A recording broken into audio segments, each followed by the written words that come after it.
Hi everyone, welcome back to my channel. So today I wanted to do a video on a topic I know far too well.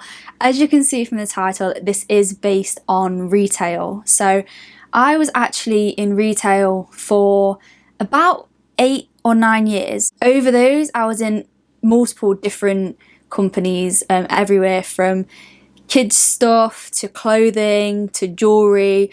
I worked in a variety of areas, so I have witnessed most things within retail, and it's crazy some of the stuff that people do not know.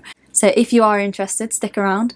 Please don't forget to subscribe and give this video a thumbs up. It really does support my channel and I do appreciate it. The people watching this video are either in retail, have just left retail, or are looking to go into retail. So the first two will relate to every single one of these topics, and we'll probably have more. So if I do forget anything, please put it in the comments below and let everybody else know. So if you are any of those three, please grab yourself a drink. I'm damn sure I've got one, because let's be honest, retail is one of those subjects that you could rant about for a while. So I apologise if this video is a little bit longer than, well, just a long video. This isn't all of the things that happen in retail. This is just a handful of what most people don't tell you about working in retail, and normally the ones that most people don't want to tell you because it will put you off. I kind of wish I'd known some of these because, well, I guess I kind of just fell into retail, but I'm no longer actually in retail anymore, so that's one thing I am very, very grateful for, because retail is hard work. Most people think it isn't, but it is so difficult being in retail, just not only for the hours, but the customers, the jobs that need doing, the fact that if the company itself doesn't have a cleaner, guess what you're doing first thing in the morning and as soon as you close, because no one else is going to do it. I think retail is one of those very unknown areas to the people who aren't in retail, and they seem to just think most of us stand around doing absolutely nothing, when we all know that isn't the case. We don't stand around doing absolutely nothing. A lot of the time there is things that do need doing, so there's different tasks, whether that is putting out a replen, so obviously stock that's sold throughout the day, it's from the changing rooms, from the back and the rails, from behind the till, from returns, from multiple different things of people picking things up and putting them wherever they want, because most people don't really care. Oh, I need to slow down, I'm talking so fast. Breathe, Charlotte, breathe. So one of the things I will say is customer service is difficult. Not everybody feels happy all the time. Not everyone wants to talk to every customer that comes in the store, but unfortunately that is part of your job. So whenever there is a single person that comes into that shop, you are there greeting them, making sure they are happy. If there is anything they want, that you can go get it if it's a different size. Although this comes to another point. If a customer is rude, and I mean really rude, and they ask for a size and you know there is one, you're not necessarily going to go get it. Secondly, if a member of staff has told you something isn't there, don't ask another member of staff. We used to get this all the time, where somebody would come to you and say, oh, do you have this in a size 10? If you've got one of the scanners, which some of my shops did have, you'd scan, it'd come up how many. So if there was 0, then there was none counted within the store. Not going to have it. So don't go ask another member of staff for the exact same thing. This happens all of the time. So you will get a customer asking 3 different members of staff for the same item. Also, if a customer is in the changing rooms, some people I used to work with would avoid standing at the changing rooms, because you'd get people pop their head out and just be like, excuse me, do you have this in another size? Bearing in mind, most staff know the store pretty well, but there are some members of staff that are only there part-time, maybe 8 hours a week, maybe 1 or 2 days. Things change quickly on a shop floor in retail. trying to find the item sometimes can be a nightmare. And then you're running around. Okay, this sounds worse than it is. No, I'm making this sound worse than it is. Running around for a customer's clothing can get irritating though, so it's keeping a smile on your face and pretending that you don't mind dressing them. The changing rooms in retail. I honestly don't know where to start with this. Too many things happen in the changing rooms. Oh my gosh. Some of the things that have been found on the floor. People are disgusting. People, honestly, oh my God. I don't even know how to, I don't even know how to say this. Okay, so one of the girls I used to work with was, we have to do checks. So this is actually making me like eyes water with laughter right now. In retail, things get stolen a lot. A lot of shoplifters will go into the fitting room and that's where they'll start trying to detag items or rip the alarm tags out. And they normally stash them multiple areas within the fitting rooms, normally on top of the mirrors. That is the prime place. And then when you're looking, you don't see it on the floor. So we would do checks along the top. We'd swipe along the top, check it. And oh God, I feel so bad for her. One of the girls was doing that and there was a bloody tampon. They had taken out their tampon while trying on clothes and left it in the fitting room. Who does that? There has been multiple times where I've gone in and there's been blood on the floor. Once we lifted a t-shirt up and someone had pooed. On the t-shirt.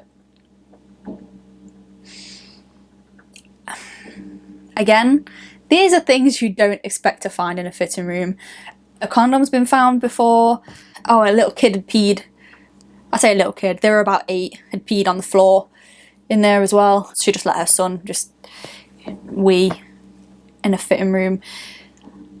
Honestly, there is just too many things that shouldn't go on in a fitting room that go on. So moving on from the whole issue of fitting rooms, I will actually mention shoplifters because they are insane.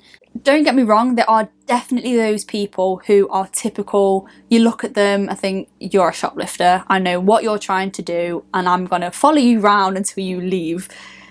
Which you do, a lot of, and you'll get shouted at a lot for it. But bear in mind, the only people that are gonna shout at you for it are those who are guilty. Anybody who's minding their own business and have no intention of stealing anything, don't care. They do not care. So if you work in retail now and someone turns around to you and says, why are you following me? What are you doing? I'm not stealing anything. This is harassment. They're planning to steal something. I would much rather follow somebody, and regardless if they start kicking off and say they're never coming back again, whatever, I don't care. Don't assume that just because that person's dressed nicely, they're not a shoplifter. We would have a guy who used to dress in a suit, and I mean like a full 3-piece suit, tie, the lot, and he would steal. I actually might do a video on shoplifting stories because I have way too many from the years I was in retail, and I can guarantee there's people that I know in retail still who have even more than me. So also, don't assume kids won't steal. They are probably worse than some of the adults because sometimes the adults send them in to take stuff. We would get people come in who look sketchy and they look dodgy, and you know they look dodgy, and they know you know they look dodgy. Yeah, that makes sense. It does. They would pick certain items up and they would do something to those items, or they'll put them somewhere. And they would say have 4 t-shirts and they'll go put them behind a coat that they shouldn't be near. And then one of the kids will come in with a detagger, detag them items, and they will either take them or somebody else would come in and take them after they've been detagged. So don't assume it's just one person. Don't assume people aren't together. We saw on CCTV 2 women come in before. One took all the stuff and the other one was the lookout. So they would go other sides of the store and keep an eye on where all the members of staff were. The alarms would go off, but by the time you'd got there, they'd gone. They'd ran off, they'd gone. And then there's nothing you can do other than phone the police, use the CCTV. But then the stock's already gone. Unless you're me and you do what you're not supposed to and you run after them. I wouldn't advise doing that. Someone tried to punch me once. She missed, but she tried. I got the stock back and there was police chasing her as well, but I was a bit quicker. So, yeah. But no, honestly, the stock, it's not worth it. I'm a little bit impulsive when it comes to things like that, and I kind of can't help myself. If it was somebody who looked like they could potentially have anything on them, like needles or anything like that, then I'm leaving that. I'm not chasing them. But this woman didn't. So if a shoplifter takes anything, leave them go. I could literally go on for so long about shoplifters. On the shop floor, you have to at least have one member of staff. Whether that's at the front of the store, on the tills, there has to be at least one member of staff. Obviously, it makes sense. It's daft to think otherwise, but too many people think, oh, I'll just nip into the back. I'll just run and grab this. No. If a customer comes and asks you, bear in mind a lot of the time people do this when they know you're the only one on the shop floor. Oh, have you got this in a size that isn't on the shop floor? Bearing in mind, you either have to say no or scan it, check it. If you do, you're going to have to ask them to wait, or you radio another member of staff. You do not leave that shop floor. You cannot leave that shop floor. Retail is such an awkward job. Like, why do people volunteer to do that? Why do people actually choose to work in retail? Don't do it to yourself. Unless you want to work every single weekend, pretty much every single Saturday, every single Christmas. If you want to go on holiday in December or January, no. If you probably want your birthday off and there's no one else to work your shift, you're working on your birthday. Retail for you. You will get asked out probably quite a lot, especially if you're a female. I don't think it happens as much to men, but especially as a female, you will get asked out a lot. It gets annoying because I know it's supposed to be complimentary and they think you're nice, blah, blah, blah.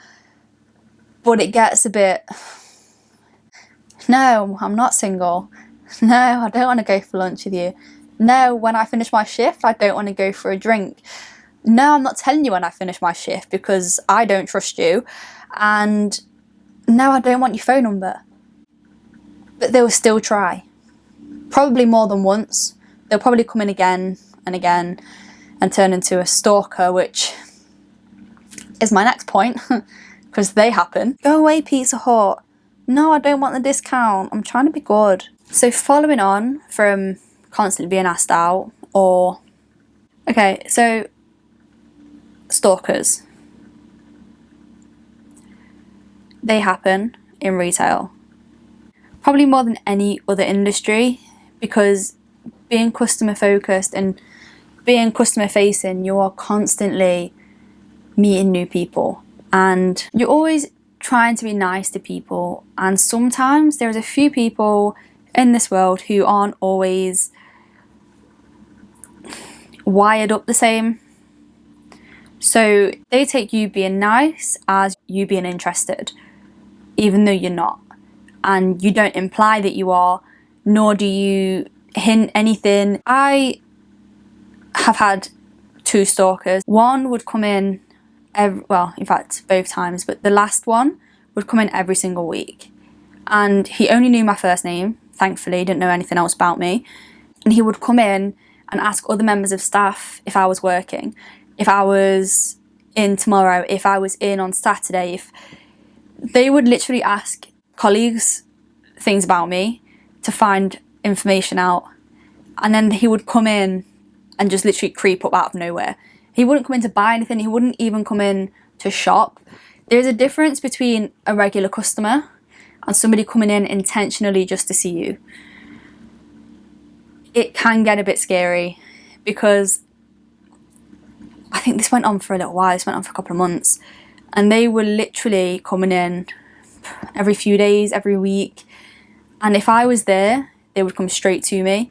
You'd think they were just being nice and just asking how you are, but they didn't come in for any other reason than just to speak to you. And this guy he asked for my number a couple of times, and I was like, no, I'm not giving you my number. You try and be polite as possible, at least to begin with, because you don't want to be rude. Or I didn't, even though I probably should have.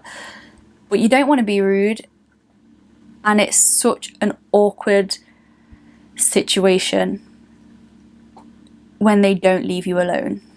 They come in and ask how your holiday was, even though you never told them you were going on holiday, but they've been in while you've been off. And, oh, she's on holiday this week. It's scary to think that there's people out there who see that as normal, when you clearly tell them that you're not interested, you don't want to speak to them outside of work, you don't want to give them your number, you're intentionally busy when they come in, when they ask for you, when they come in and surprise you and you're stood there and it's, and a member of staff sees that they know the situation and they come, oh, Charlotte, can you just, and they'll give you something random that doesn't need doing, but they're there to support you and protect you at the same way as you need to protect yourself. So it got to a point where if he was in, it would be radioed, and my manager, I actually spoke to her about it and said I started to feel really uncomfortable, and she said if at any point he comes in, go into the back, because in that kind of situation it is horrible. It's not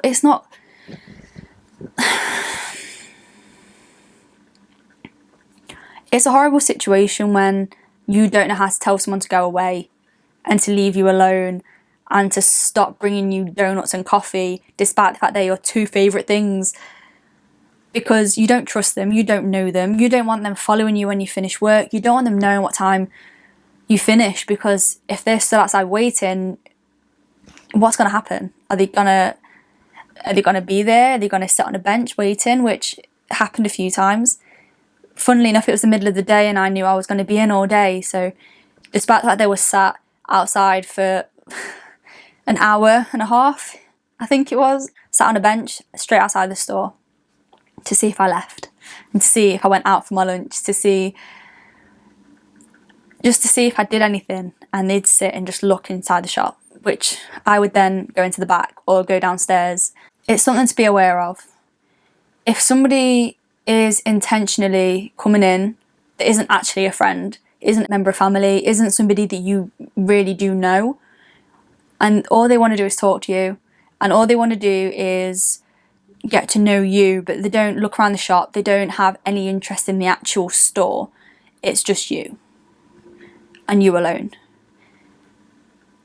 Tell your manager, make it abundantly clear within the store that this person is intentionally coming in just to, I don't know, just to stalk you, because that's essentially what it is.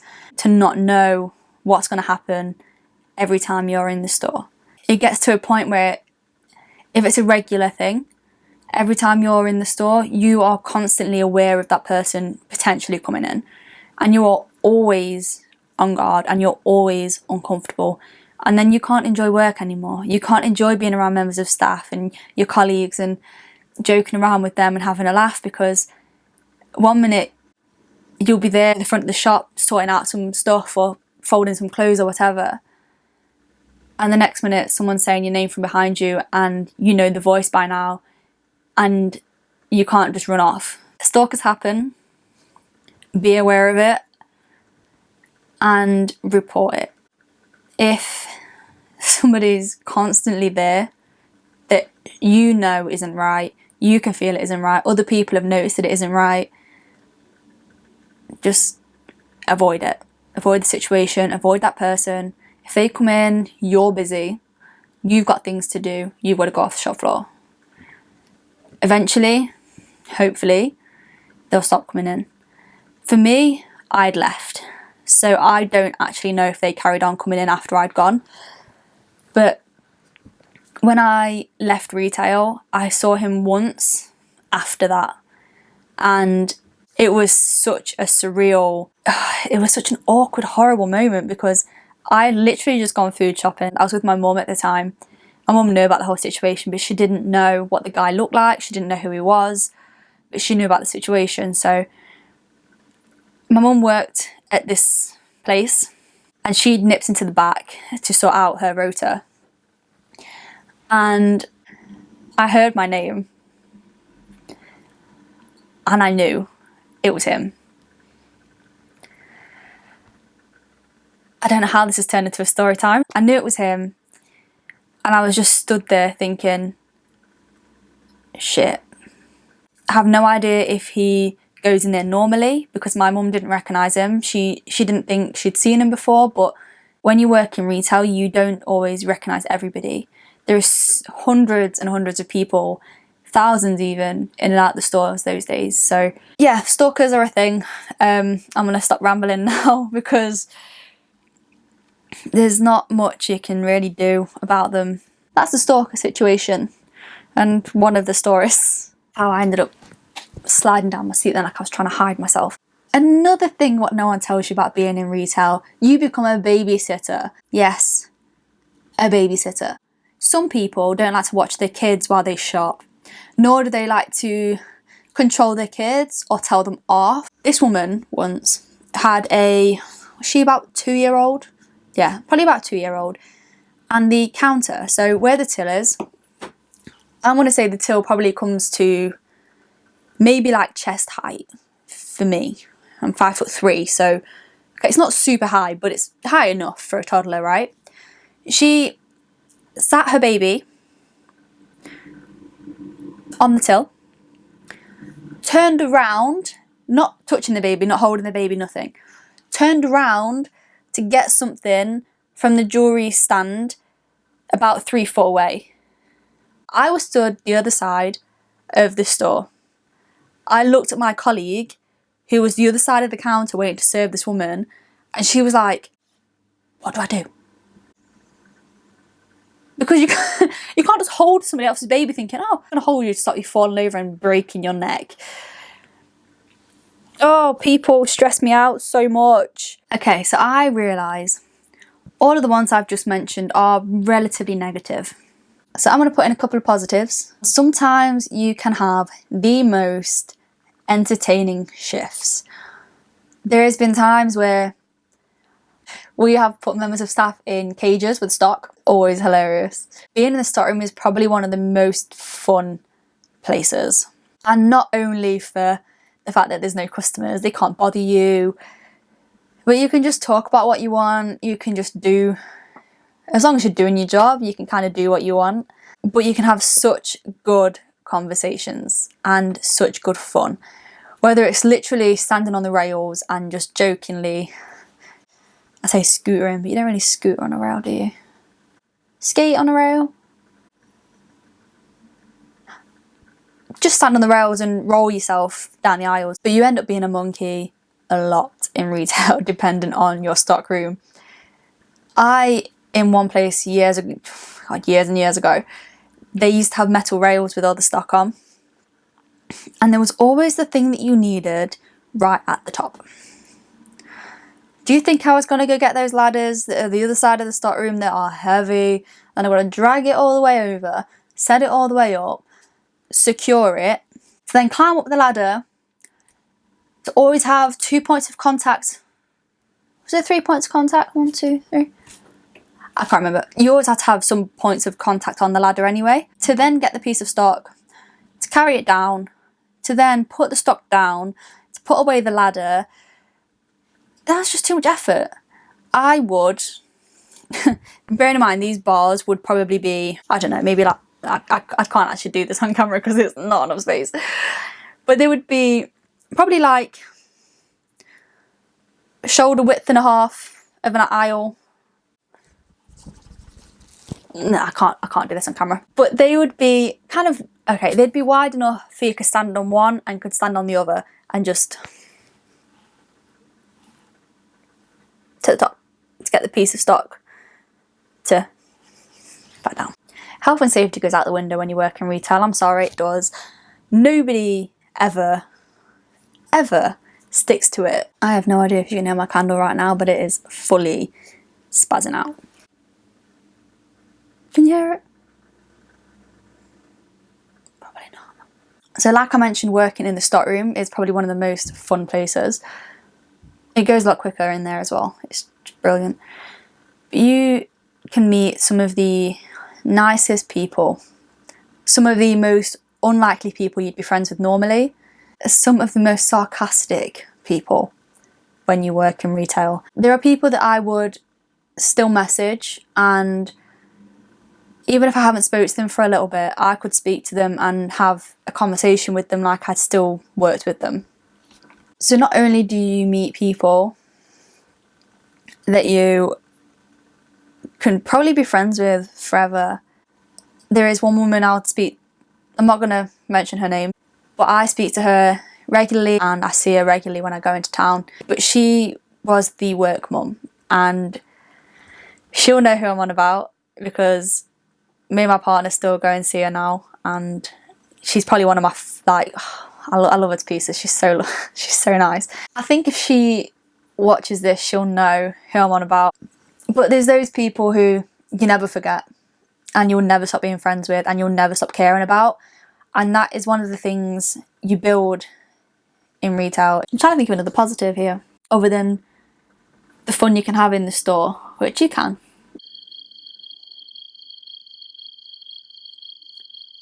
Oh, got another con though, funnily enough. If you've got a door, if you've got a shutter, the way you lock your store, if at night you, another person are on, because you'll never be on your own when you're locking up, if that door doesn't lock, if that alarm doesn't set, if that shutter doesn't close, you are there until somebody comes and fixes it, because you cannot leave that store unattended.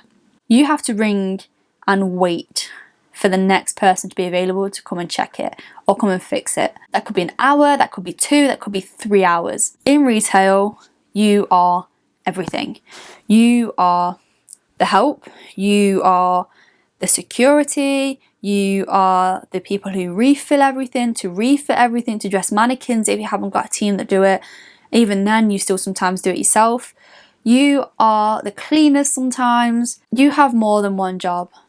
So when somebody who's never worked in retail thinks you just stand there all day doing nothing, it's just not true. I think if you are a person who doesn't work in retail, if you are a person who's never worked in retail, take note of some of the crap we have to put up with, because in some ways I will always think of myself as working in retail because I still have that mindset now. I still have that customer service mindset. I'm still the same. Even when I go shopping, I'm still in that same mindset. I will walk around and I'll see someone who looks like a shoplifter and I'll clock them and I'll think, oh no, do I say anything? Thank you so much if you managed to stick around to this point.